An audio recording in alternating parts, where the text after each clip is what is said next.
Well, good evening, everyone. I'm delighted to welcome you to this year's annual Berlin lecture, and to welcome Professor Quayson back to Wolfson. And people will know the lecture is in memory of the college's founding president, Isaiah Berlin. Professor Quayson is Professor of Interdisciplinary Studies and Professor of English at Stanford. He studied for his undergraduate degree at the University of Ghana, took his PhD from the University of Cambridge, and then held a junior research fellowship here at Wolfson. He returned to Cambridge to become reader in Commonwealth and Postcolonial Literature in the Faculty of English. He was also director of the Centre for African Studies and a fellow of Pembroke College while at Cambridge. Prior to Stanford, he was Professor of African and Postcolonial Literature at New York University and Professor of English and the inaugural Director of the Centre for Diaspora and Transnational Studies at the University of Toronto. And in Toronto in 2016, he was appointed University Professor, the highest distinction that the university can bestow. Professor Quayson has so far published 6 monographs and 8 edited collections, including Oxford Street, Accra, City Life and the Itineraries of Transnationalism, which was the 2015 winner of the Urban History Association's Best Book Prize, and he was listed by The Guardian as one of the 10 best books on cities in 2014.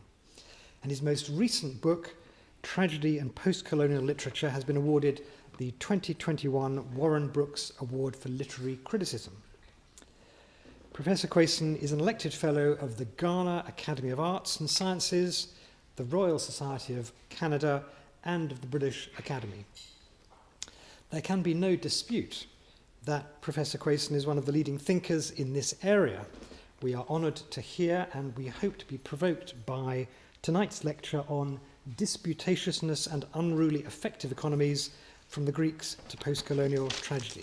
Please.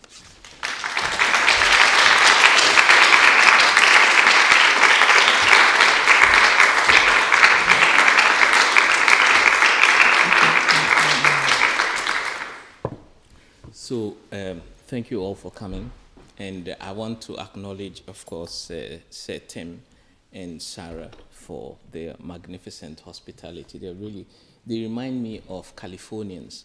You know, I was asked once, what's the difference between West Coast and East Coast?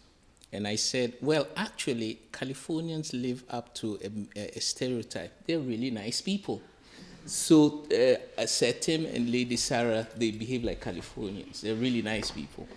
I also want to acknowledge the presence of Robert Young, my mentor. When I first came to Wolfson, he took me under his wing. And he's an unobtrusive mentor.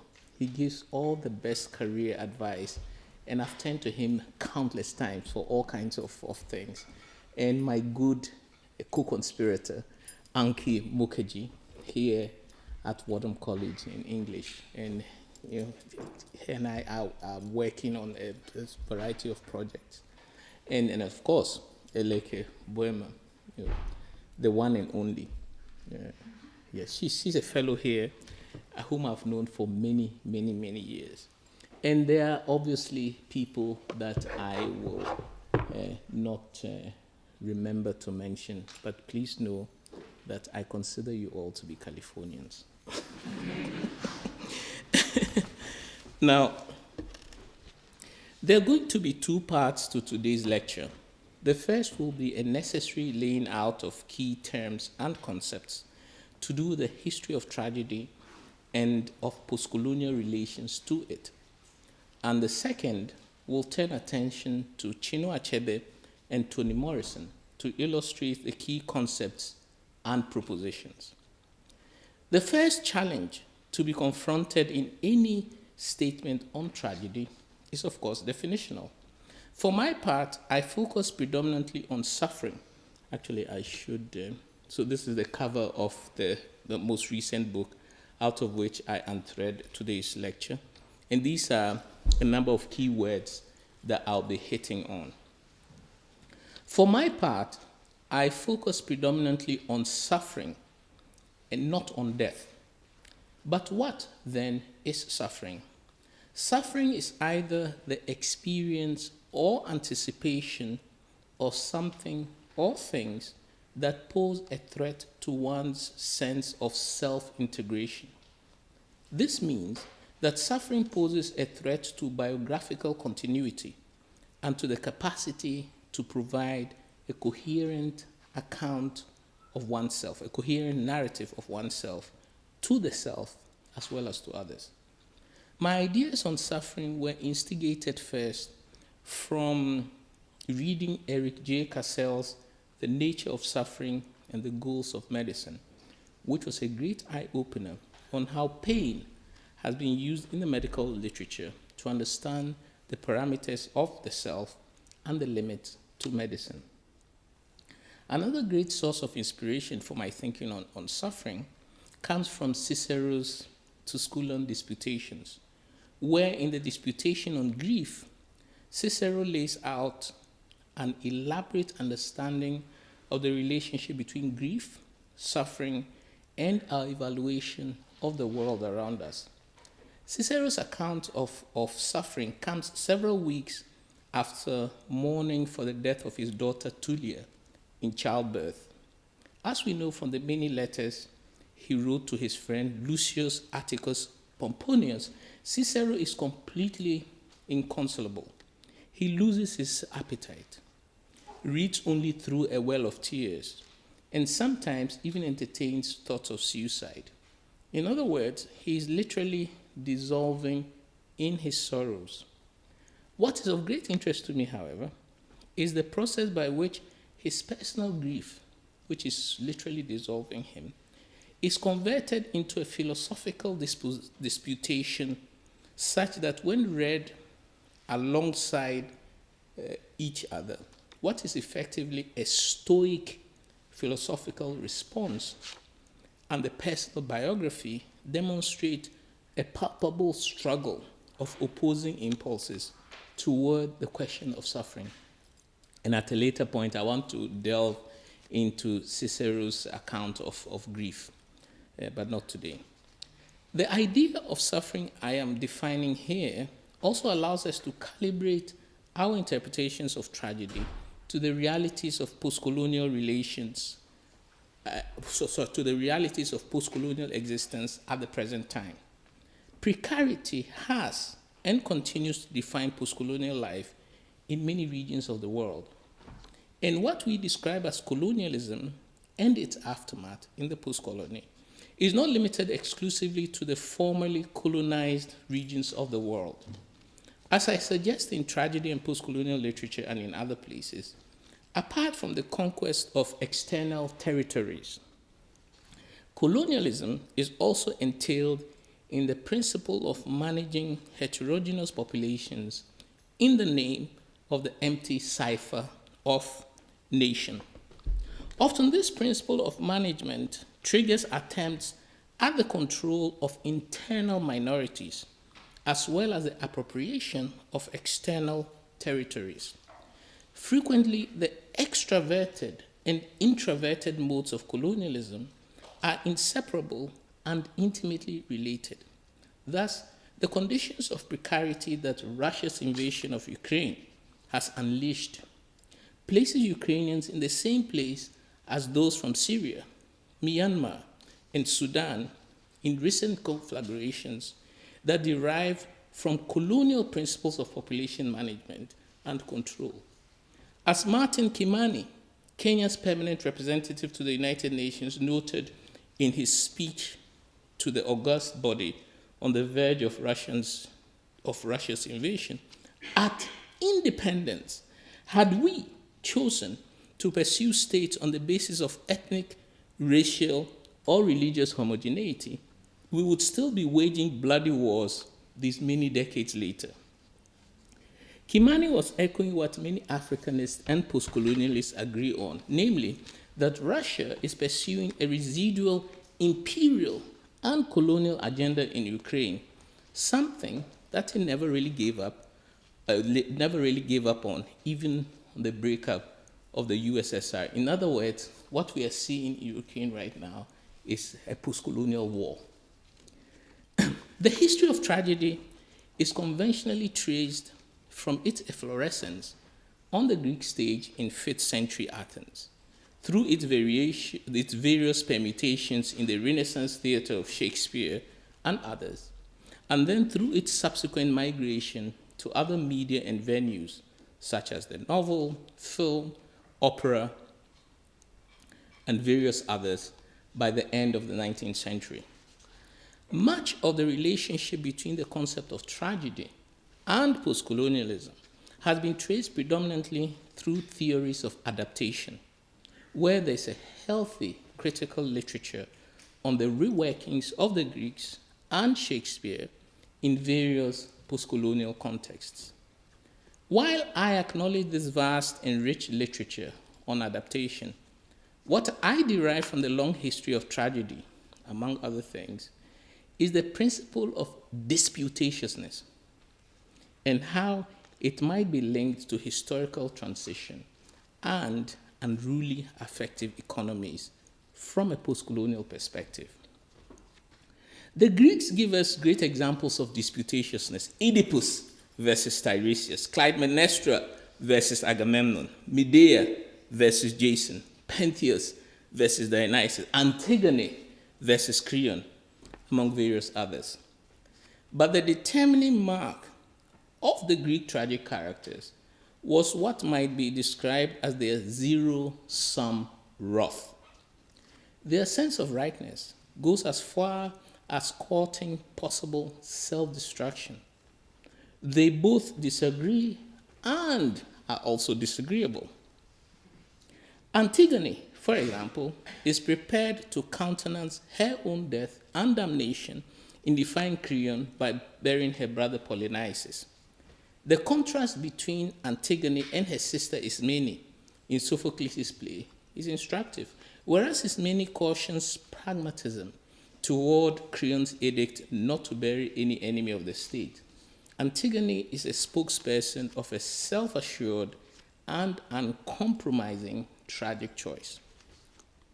Now, the term disputatiousness, as I'm using it here, puts it in the vicinity of Hegel's account of tragedy, which can be gleaned from various writings of his, but especially from the phenomenology of spirit and the lectures on aesthetics. For Hegel, the Greeks illustrate the place of an ethical framework that undergirds social life.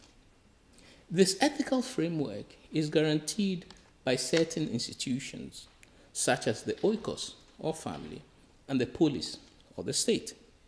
Hegel does not mention the army, but this is also a crucial part of what constitutes the ethical framework for the Greeks, at least that we glean from the tragedies. Tragedy for Hegel is not the clash of right against wrong, but rather that of right against right.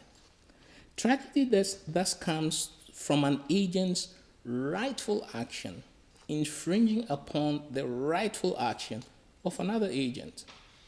The conflict between the agents then derives from the nature of the clash and how this threatens to dissolve the basis of the entire social order. While Hegel refers to several tragedies in his various reflections on the concept, Sophocles' Antigone provided him with a litmus test.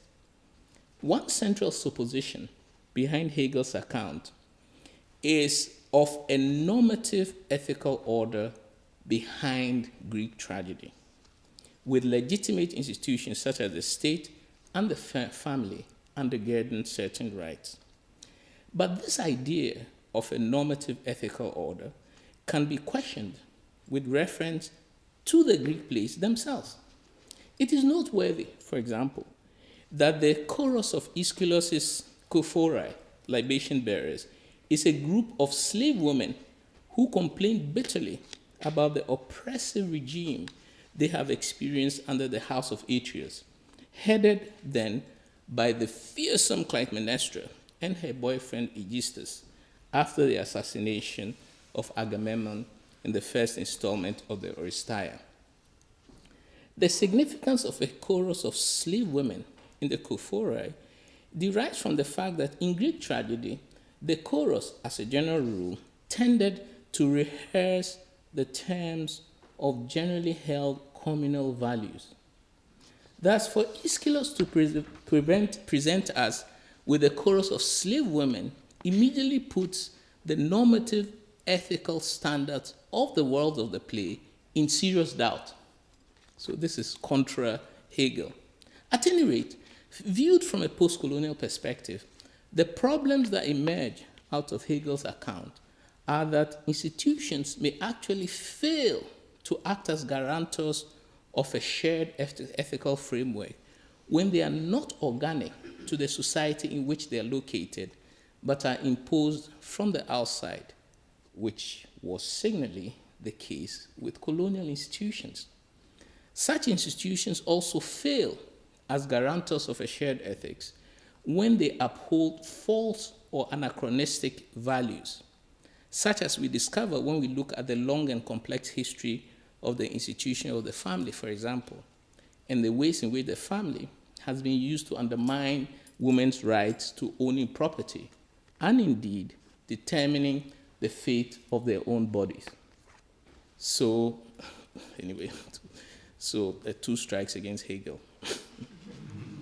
Now, while my understanding of disputatiousness draws something from Hegel's dialectical account of tragedy, and I don't think it can be escaped, I'm inclined to lean more toward Jean-Pierre Vernant in his reading of Greek tragedy as illustrating the incomplete transition between religious and ethical domains, such that concepts such as decay, justice, nomos, law and custom, and ethos, the fundamental character or spirit of a culture, all come to do double service and are thus expressed by individual tragic characters as the subjects of life and death disagreements.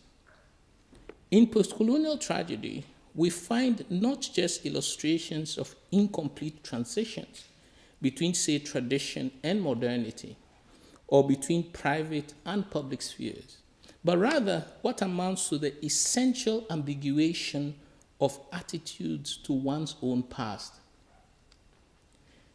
whether the ambiguation is toward individual or collective pasts. This ambiguation comes in various forms and guises, but at the core, it means the disruption of any predictable modes for undertaking ethical choices, as we find in a variety of postcolonial texts and contexts, including those from Chinua Achebe, which I'll be touching on later. Soyinka Kutsia is a great one for worrying this point. Toni Morrison, Naipaul, Jean Rhys, and others.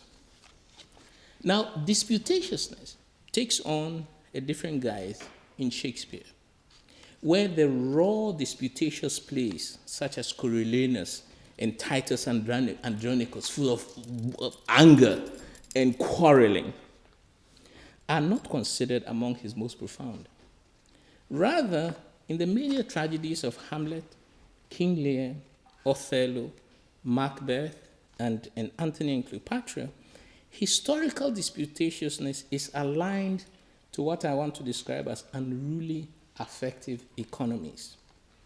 What I'm describing as unruly affective economy is an amalgam of complex and often contradictory emotions that are also objectively correlated to specific images and sometimes even objects.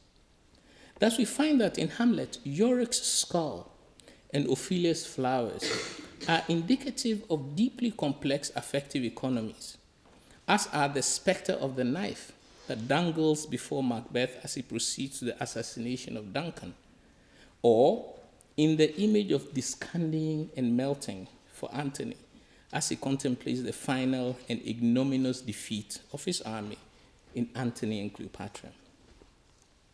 It is the link between historical transition and the the onset of disputatiousness in disagreement, and the affect, the internal state of turmoil.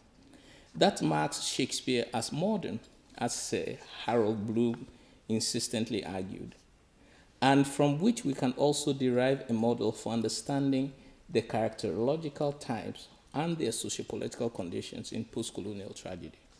Because my interest is on the question of ambiguation. And for ambiguation, we need to correlate the transformations of the historical conditions and a state of undecidability. Shakespeare has been such a signal influence in postcolonial literature that I think it is important to read both against and with him in any account of tragedy. Now, I mentioned a moment ago the question of the ambiguation of the conditions for narrating the self and for ethical choice-making in postcolonial tragedy. I developed my understanding of the problem of ethical choice-making from Aristotle. If, in the Poetics, Aristotle defines tragedy through a focus on the main elements of tragic plot and on the plot's emotional effect for the spectator, it is in the Nicomachean Ethics that he elaborates upon the relationship between ethical choice and the impediment to the good life. For Aristotle, ethical choice is an aspect of Eudaimonia, which is translated into English from the Greek variously as indwelling virtue, happiness, and also as flourishing. Because of my work in definition of suffering as it pertains to tragedy, my interest is predominantly on the notion of flourishing as a key aspect of the Greek concept of eudaimonia. And of course, I'm giving a very abbreviated account of it here. The question as to whether the supreme good emanates from the possession or in the exercise of virtue is settled for Aristotle with reference to the latter. His emphasis on virtue as deriving from action is consistent with his installation of the principle of action at the core of his definition of tragedy in the Poetics. As he writes, the representation of the action is the plot of the tragedy, for tragedy is a representation not of men, but of action and life, of happiness and unhappiness. And happiness and unhappiness are bound up with action. Now, by action, Aristotle does not mean what, what's his name? Kylian Mbappe does when he scores a goal. For Aristotle, this does not constitute, so Kylian Mbappe is crossing off his arms. For Aristotle, does not constitute an action. Nor would dancing to a nice Wizkid or Afrobeats tune for Aristotle constitute an action. An action for Aristotle has to derive from ethical choice-making. So it has to be deliberative, and derive from an ethical, and that is why he says that action, so it's not men that are being represented in the tragedy, but action, because all the actions are entailed in ethical choice-making. Now, this question of ethical choice-making, it becomes really important in my own interpretation of tragedy because of the impediment to choice-making. So the impediment to ethical choice-making that we find repeatedly in postcolonial tragedies. At the same time, for Aristotle, eudaimonia, or the good life, requires the addition of external or worldly goods. This is absolutely crucial in his ethical philosophy. And this is because, unlike Plato and the Stoics, who felt that if you were eudaimon, you could not lose it, basically. Aristotle says that there are certain conditions that can deplete your eudaimonia. And these conditions are reversals of fortune. And Martha Nussbaum, glossing Aristotle's category of worldly goods, says that they imply interactions of philia either familial or friendly, and good health, as well as the benefits of citizenship and communal belonging. Philia is the guarantee of reciprocal relations of care from both family and friends. And for our own current day purposes, we might add to the Aristotelian category of worldly goods the access to good health and good education, the protection against random acts of violence, whether from individuals or from the bureaucratic state apparatus, the guarantees of a living minimum wage, and the freedom to express one's identity with respect to racial, gender, religious, and sexual orientations, as well as the capacity to revise these without fear of social condemnation. So if we were reinterpreting Aristotle's notion of Eudaimonia for the present day, we would have to add a good education, good health system, and so on, because without these, there are multifarious impediments to the good life.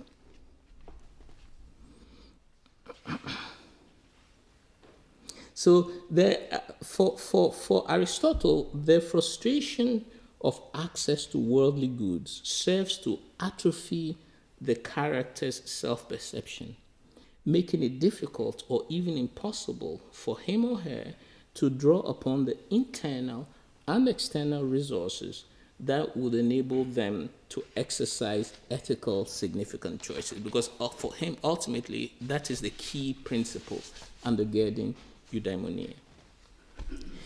Now, there are various ways in which we might critique Aristotle's concept of eudaimonia and the necessary conditions of the good life, starting with the fact that the Nicomachean ethics assumes a uniform horizon of expectations regarding the context in which ethical choices might be exercised in the first place. This raises serious problems from a postcolonial perspective, which we might see some of the problems quite starkly, when we contrast Aristotle's ethical philosophy to the thinking of Frantz Fanon. Now, reading tragedy through a Fanonian lens, which I do a bit in Tragedy and Postcolonial Literature, we find that far from tragedy taking place on a stage and being subject to the witnessing of a detached audience, it is rather a matter of banal, everyday life. Thus, for Fanon, the being black is much more complicated than we find through W.B. Du Bois's concept of double consciousness. In Fanon's account, the colonial racial economy generates an existential crisis because racial stereotypes, for him, literally saturate space and time to render them almost ontologically viscous and with damaging implications for the black bodily schema. The black body experiences stereotypes that saturate banal space as a series of physical discomfitures and biographical interruptions that must be confronted through active acts of awareness and defiance at all times. As Fanon puts it at one point in the essay, The Fact of Blackness, in Black Skin, White Man, in one sense, if I were asked for a definition of myself, I would say that I am one who waits. I investigate my surroundings. I interpret everything in terms of what I discover. I become sensitive. In this one statement, Fanon imputes the role of an interlocutor for eliciting a definition of the self, if I were asked. The eternal vigilance that he brings to bear on that enterprise. I am one who waits. I become sensitive. And above all, the degree to which all that he discovers depends ultimately on a fervent interpretation of his surroundings, both historical and cultural. Every experience for Fanon, then, is simultaneously existential and exegetical. Let me repeat that. Every experience for Fanon, then, is simultaneously existential and exegetical, with a rapid oscillation between the two, giving his writing an endlessly breathless and suggestive quality. What Fanon allows us to see is that suffering is the product of the persistent denigration of, in his case, the black body, but which we can handily extend to other bodies considered by hegemonic social systems to be in one way or another historically anomalous. At one point, racial minorities and indigenous peoples, but at other points, Jews, Muslims, gays, disabled persons, and as we all know from the long history of gender trouble, women and trans bodies. All these are subject to the discombobulation imposed by the stereotypes. Fanon's notion of embodiment, as it interacts with a negatively saturated social domain, helps us to translate Aristotle for more, perhaps polemical, postcolonial applications. And now, some literary text for relief. When we shift to we shift to some examples of postcolonial writing to illustrate some of our key terms and propositions. Many of you will be familiar with Chinua Achebe's Things Fall Apart, a text that I often insist every person who claims to be educated ought to have read at least once. I know, some people haven't read it, but shame on you. It is the most widely read book in all of African literature, having been translated into some 50 languages and selling upward of 20 million copies worldwide. While I'm not going to be focusing on Things Fall Apart, I invite those of you who have read it to bear it in mind as we turn to Arrow of God, the third installment in Achebe's trilogy.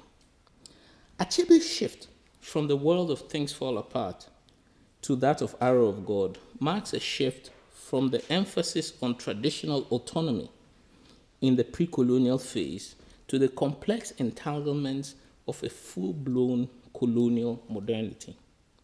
In Arrow of God, Achebe eschews the somewhat naive ethical antithesis of colonizers versus colonized that govern large parts of the earlier novel, and which is superbly focused through the central character of Okonkwo. In contrast to the first novel, colonial modernity in Arrow of God becomes the backdrop for the display of major societal transformations and internal disagreements that were completely absent from the world of Things Fall Apart. And it is in Arrow of God that we find a full exploration of the historical disputatiousness that I glean from the Greeks. Now, partly because of the changes in the historical role of the priesthood of Ulu, and partly because of his own ambition to become an agent of social transformation, Ezeulu, the priest of Ulu, seems to be seriously irritated by the implied limitations of his role. And it is here that we discern the progressive ambiguation of attitudes to long-established cultural values. Very early in the novel, we find him contemplating his role. Whenever Ezeulu considered the immensity of his power over the year and the crops, and therefore over the people, he wondered if it was real. It was true he named the day for the Feast of the Pumpkin Leaves and for the New Yam Feast, but he did not choose it. He was merely a watchman.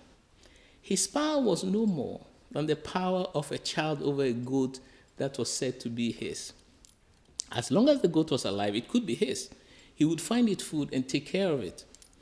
But the day it was slaughtered, he would know soon enough who the real owner was. No! The chief priest of Ulu was more than that, must be more than that. If he should refuse to name the day, there would be no festival, no planting, and no reaping.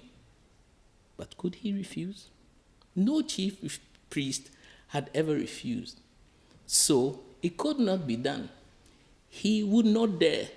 Ezewulu was stung to anger by this, as though his enemy had spoken it.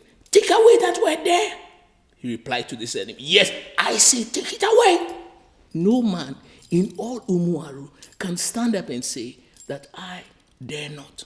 The woman who will bear the man who will say it has not been born yet.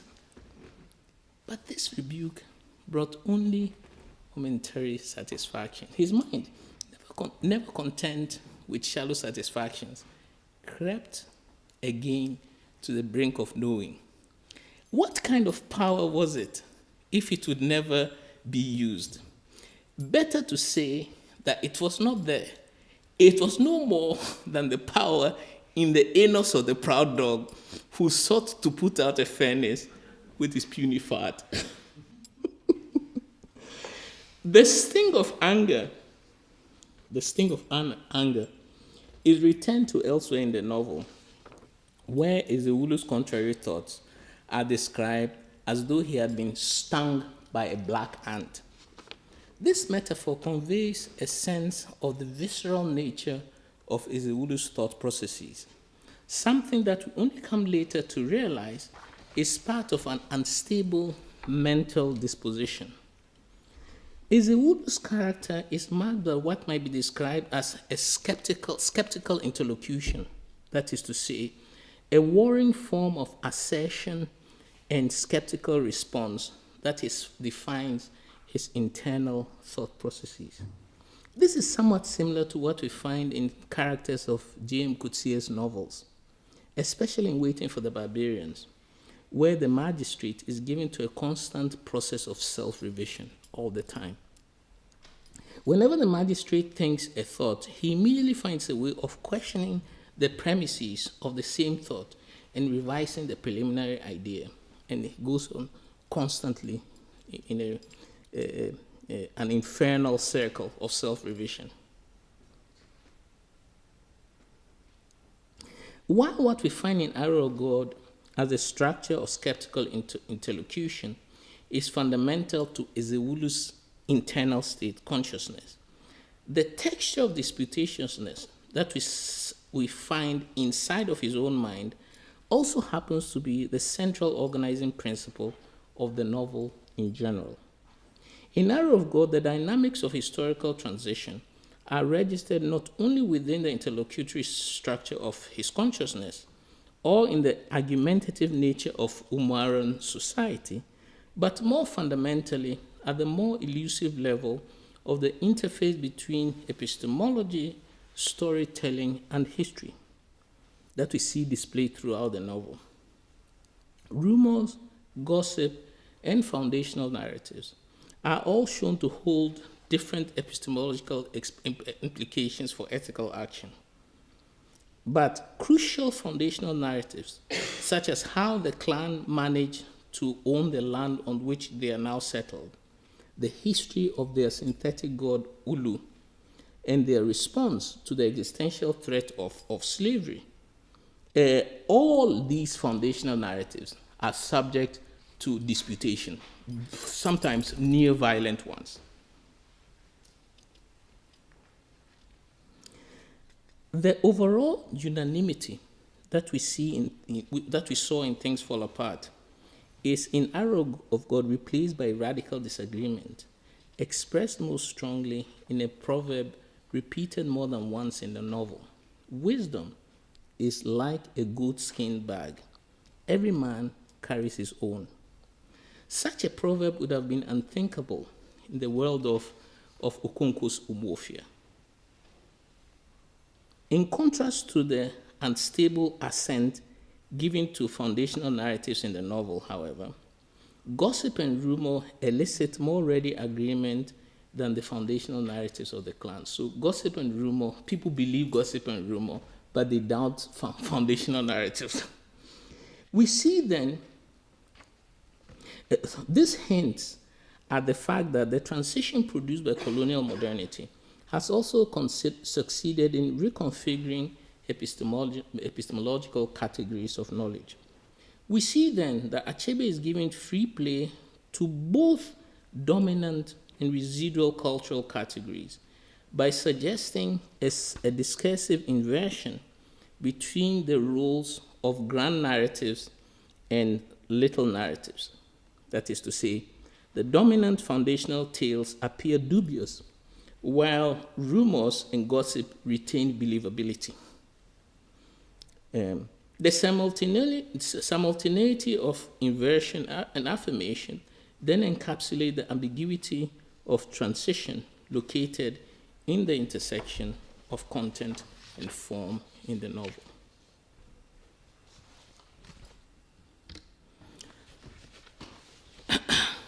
Toni Morrison. I was using Arrow of God to illustrate the principle of disputatiousness, not merely as the quarrels or disagreement between individuals, which is typically what we get from the Greeks, but really a principle that is disseminated across the entire traditional world. So everywhere you turn in the traditional world, there are disagreements about what appear or would appear to be foundation. So it's not just the quarrel between two people. It's not Antigone versus Creon. But everywhere you turn, there are disagreements. With Toni Morrison, I want to focus on another question, and that is suffering. Toni Morrison, as beloved for its part, allows us to examine some central problems relating to the relationship between freedom and unfreedom, and suffering and identification in the era just after the end of slavery in America. For Beloved poses a really difficult question that has no straightforward answer in the novel, namely, what does a freed slave do with their freedom? And how do they mourn the various losses they have had to sustain in order to be free? These questions are particularly compounded for the character of Sethi, who kills her 2-year-old daughter when confronted by the prospect of being recaptured by the slave master back into slavery in Kentucky. Sethi's crisis derives from a real-life event. There was a real person, Margaret Garner, escaping across the Kentucky River, frozen Kentucky River, captured, or threat of capture. She kills her daughter, attempts to kill her sons, and is apprehended. And it is from this story of Margaret Garner in 1855, real-life event, that Toni Morrison unthreads the world of Beloved. Now, the novel is set between 1855, the historical 1855, and 1873. But 1863/1865 is the Emancipation Declaration and Emancipation Act, that is to say, the dissolution of slavery.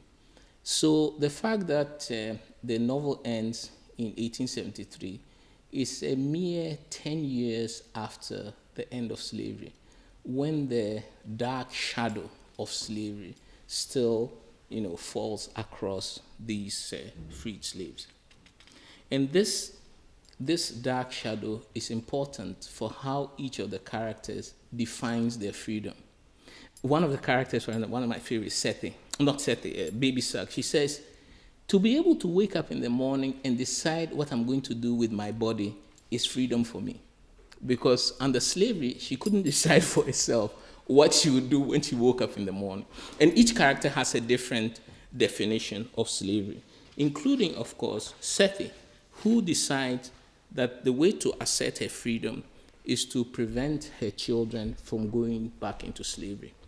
Now, the thing about Sethi is that she seems, and I choose the word seems advisedly, she seems to experience no grief for her act of decapitating her daughter. She seems to experience no grief, except that there's something else that's going on. She doesn't experience sorrow, grief, and she most definitely does not apologize for killing her daughter and attempting to kill her other children.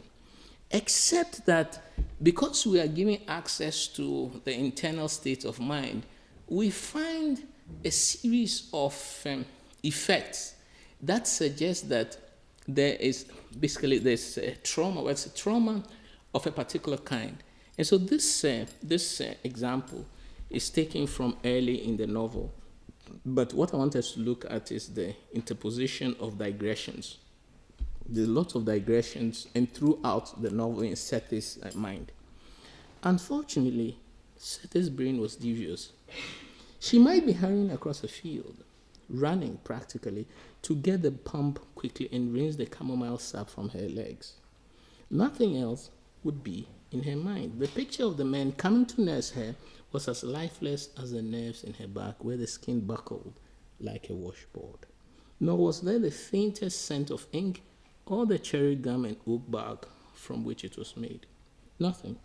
Just the breeze cooling her face as she rushed toward water.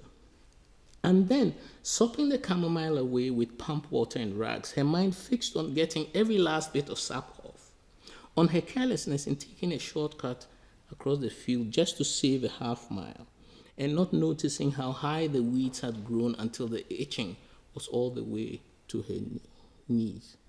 Then something, the plash of water, the sight of her shoes and stockings around the path where she had flung them, or hear a boy lapping in the puddle near her feet, and suddenly there was Sweet Home rolling out before her eyes. And although there was not a leaf on that farm that did not make her want to scream, it rolled itself out before her in shameless beauty. It never looked as terrible as it was, and it made her wonder if hell was a pretty place too. Fire and brimstone, all right, but hidden in lacy groves. The passage of Sethi walking down the field encapsulates several of the main devices of sudden temporal interpositions that we will come to be accustomed throughout the novel. Note first of all that the difference between present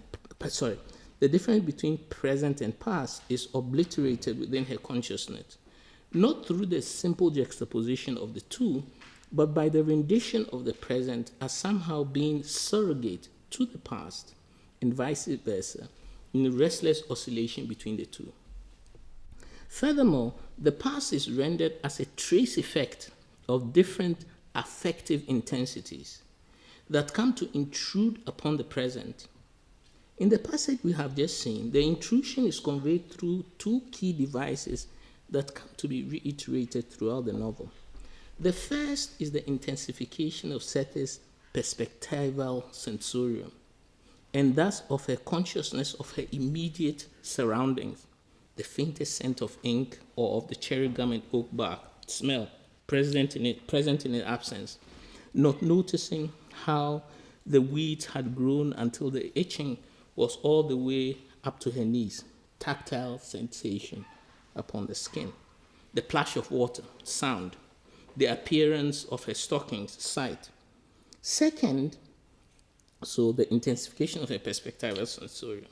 But second is in the sudden replacement of the contents of the heightened sensorium in the present with an equally intensified set of sensual contents from the past that are also coupled with an uncanny aesthetic intensity. And although there was not a leaf on that farm that did not make her want to scream, it rolled itself out before her in shameless beauty. It never looked as terrible as it was, and it made her wonder if... So the aesthetic, as it were, the assimilation of this really traumatic past to an aesthetic category, it prevents her from looking away. In her mind, she cannot look away because the thing is beautiful. In Beloved, the procedures by which the past is incorporated into the present, whether as a momentary fragment or as a larger digression, appears specifically designed to attribute sensual and affective and aesthetic intensity to stray thoughts and observations. So every stray thought and observation gets coupled to either an aesthetic or emotional intensity. And it is this coupling, this persistent coupling, that disrupts, with her biography. And she's constantly trying to keep the past at bay.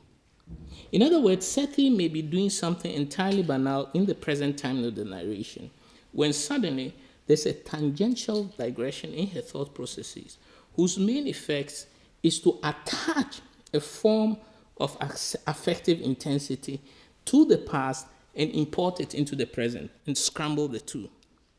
It is these modes of sudden affective intensification that make her want to keep the past at bay. In Beloved, the interposition of thought digressions seems not merely to introduce intensity, but rather to render the past dense, to give the past density, and thus to register the past's simultaneous unassimilability to the present, and at the same time, the continual threat of it overwhelming the present. So it cannot be assimilated, but it's also overwhelming the present. The process of intensification also raises difficulties for identifying the referential locus of the past. What is the past in Toni Morrison? That's another big. What is the past? What is history? How distant is the past from the present, and so on? Therefore, how proximate? All these are questions that she raises. Thus, whereas Sethi does not seem to grieve her terrible choice, she's not free from the effects of the choice. She is, as Fanon would put it, discombobulated in body and mental schemas. In the practice of postcolonialism through tragedy, and vice versa, that I've tried to lay out, nothing must be left out of account. The nature of our discussion on tragedy will only be enriched if we draw from a broad range of cultural and literary traditions. This has implications for the pursuit of universal humanism. For today, we can no longer propose a singular genealogy to tragedy and to suffering without acknowledging its variant oscillations, its interdependencies, the different media and venues in which it has been expressed, and its worldliness in past, present, and possible futures. Thank you very much.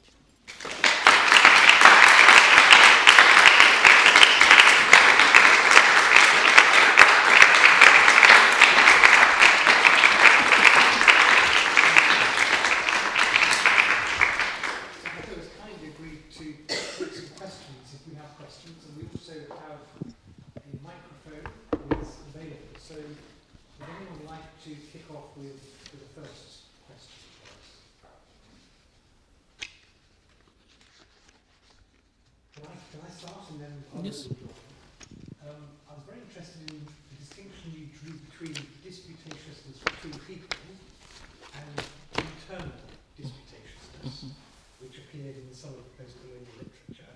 In some ways, in Shakespeare, the early tragedies are interpersonal disputatiousness, and then the classic tragedies tend to be more internal disputation. So I don't know if you want to say a little bit more about whether that internal disputatiousness is central to postcolonial literature and how. Well, the truth of the matter is that I selected those that are, to me, the more profound tragedies.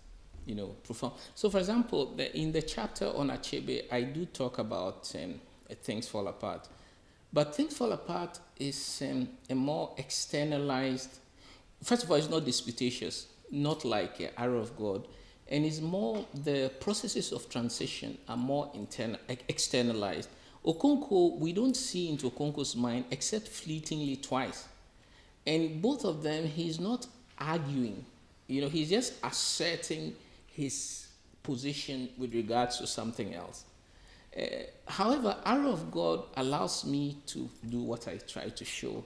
And it allows what I think, I'm hoping, would be accepted as a more finely grained analysis of postcolonial or tragedy in the postcolonial domain.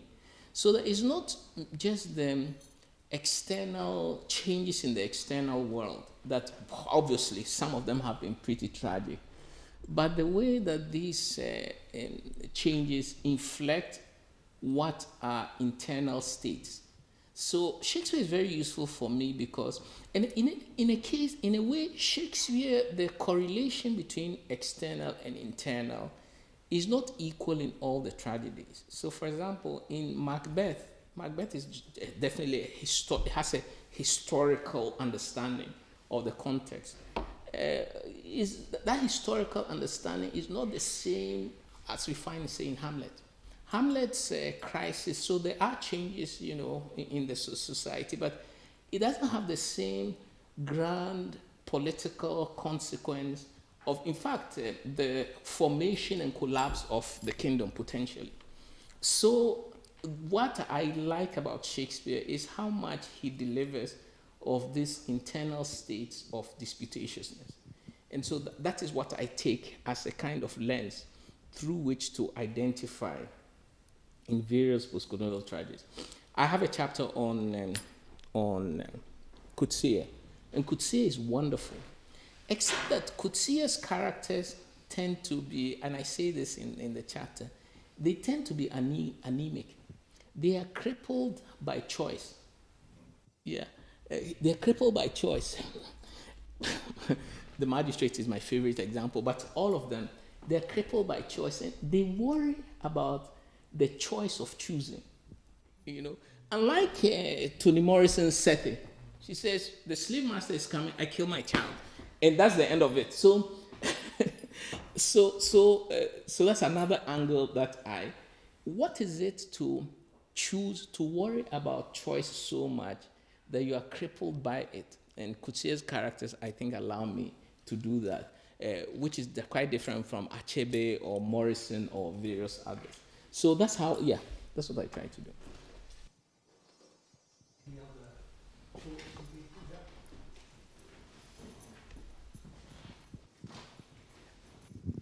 Thank you very much. That was really fantastic. I'm just curious to know how disputatiousness in comedy fits in here.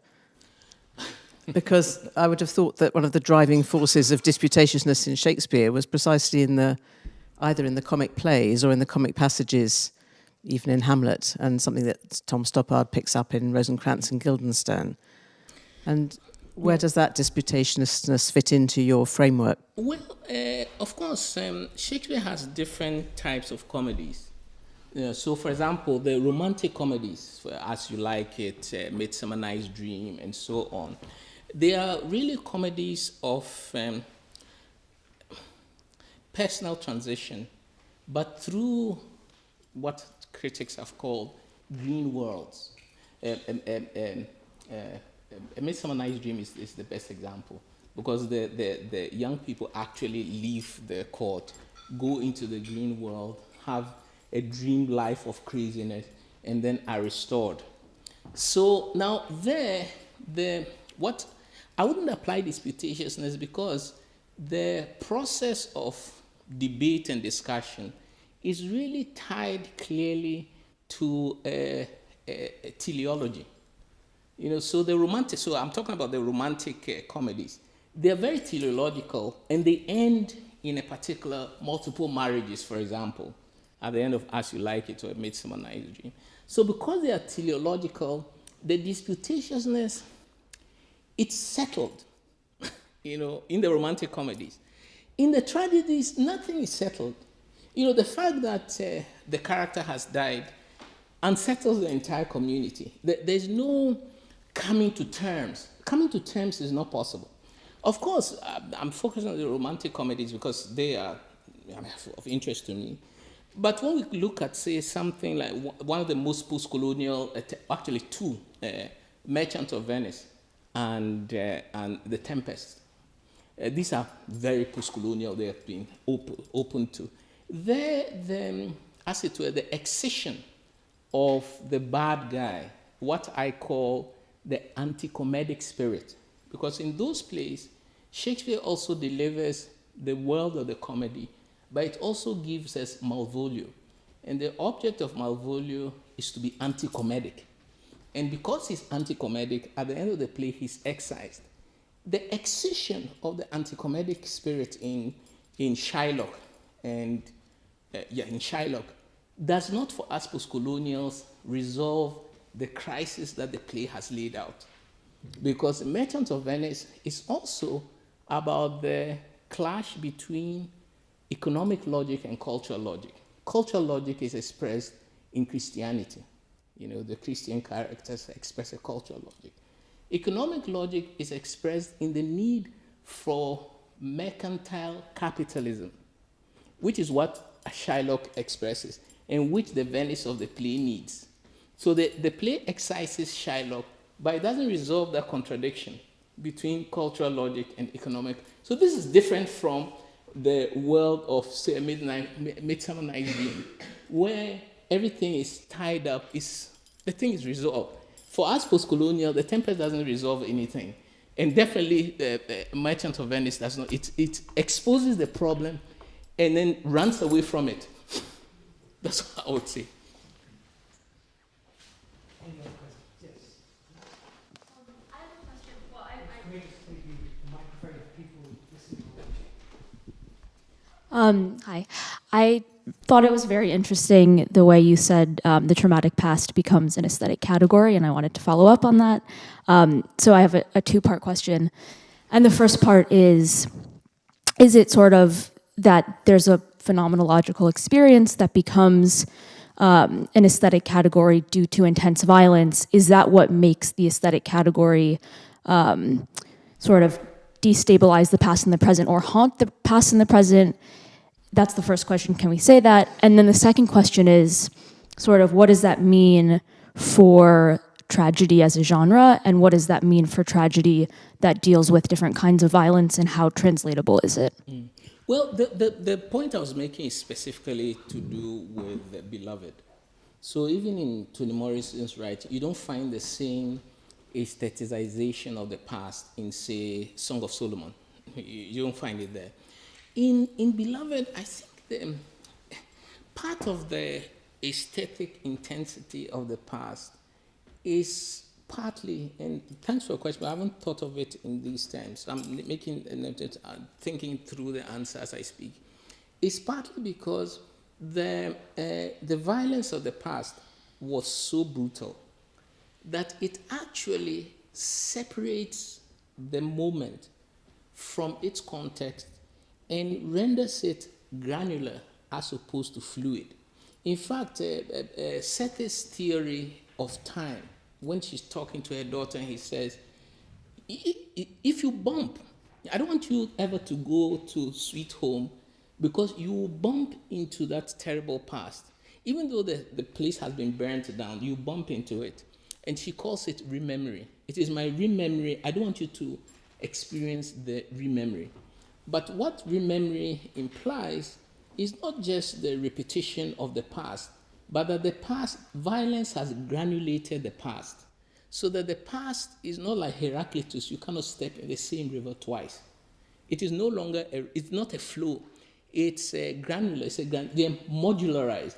So that it can come back and you can bump it. And it's modularized also in the sense of absorbing the negative affect of that past. The violence was so brutal that it separated the moment from the flow of time and granularized it, but left it. It cannot be assimilated. And that, as it were, is also what renders it aesthetic. Aesthetic in the sense of contemplation. So it invests into the moment all manner of intensifications, but it forces you to contemplate it. That's it. I don't know whether, so this is specifically to do with Beloved. Now, whether we can unthread a theory from Beloved to explicate tragedy, I think that would be a little bit of a slippery slope, because you would need texts that are also exemplary of traumatic discourses to be able to generalize. And that would necessarily impose a limit. So Toni Morrison, Beloved if we were to extrapolate a theory of, would not be so useful for, say, it would be useful for, say, white Sargasso Sea, but not for things fall apart, let's say, as a contrast. It would be useful for white Sargasso Sea, because in white Sargasso Sea, the past is aestheticized for Antoinette. But it's not Okonkwo, no way. The past is not aestheticized for Okonkwo, yes. Probably our last question would be Thank you so much for that really interesting lecture. And I wanted to ask you, you made a point very briefly about Du Bois and contrasted him to Fanon. And it made me think that maybe there was a profound difference between postcolonial tragedy and tragedy. Because in what you might call conventional tragedy, Greek tragedy, Oedipus, you effectively start off with one consciousness. You then have the peripeteia, followed by the catharsis, and then you have a second consciousness where you recognize the situation which you didn't recognize before. So there's a double consciousness in tragedy that's ingrained in the whole form. But in the case of, if you think about Du Bois and his account of double consciousness, and Fanon actually gives almost exactly the same account, though as far as we know, he never read Du Bois. But he says that you're, as a black person, you're born into your family, into a closed society, and you grow up in the way that, if you like, every human being does. But then, as a black person, you go out into the world, to the white world, and you suddenly discover that you're black and that you're being raced and you're subjected to racism and so forth. And it's that point where you get the double consciousness that you're the person you thought you were, and then this other person that you find other people Also are. think you are, yes. So in that situation, the peripeteia actually operates early on, and the catharsis doesn't actually resolve anything, because that is the tragedy. And you're kind of stuck, and there's no catharsis, which is why I think Fanon is so fixated on Hamlet, because what distinguishes Hamlet is that there's no catharsis in Hamlet. He never recognizes his situation.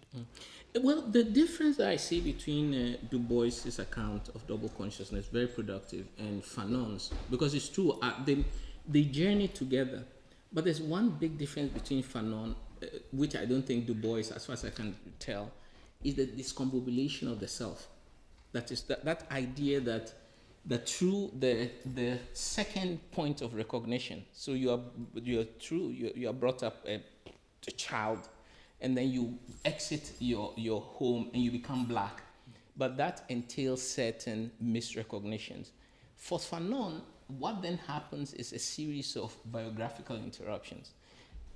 Du Bois is mainly epistemological, that you see yourself being seen and have to worry about being in two places at once. For Fanon, it's really an assault. That's how I would say. So for Du Bois, it's not an assault on the bodily schema, but for Fanon, it's an assault. And that assault is not merely epistemological. It's destructive. So that's how I would distinguish the two. In terms of the anagnorisis, peripeteia anagnorisis, one of the more painful things is that the insight comes always too late. Because if it came at the right time, there would be no tragedy. So great example, Othello. So Othello turns around, and then he discovers too late that Iago has really screwed him. And his final speech is really fascinating, because he says, when you go back and to write about me, write of me as I am, nothing extenuate. But who the F are you? That's the question. Because you just strangled your wife. But he says, no. Write of me as I am. And then he begins to provide them notes. So his final speech is notes on how you should write of me as I am. It's a major problem. So, of course, his recognition comes too late, but he's desperate still to be remembered in a particular way. Impossible. The recognition always comes too late. The beauty of Fanon is that you are obliged, the nature of the black consciousness for Fanon, that's why I said the immediate an intense relationship between experience and exegesis. You're obliged to interpret your surroundings, to be sensitive at all times, so that you are not waylaid by a late agnorizes. I think we could carry on one time, but I think I'm going to bring us to an end at this point. I'm going to try to summarise a very rich, complex conversation, but simply say thank you so much, Arthur, for giving us your time and your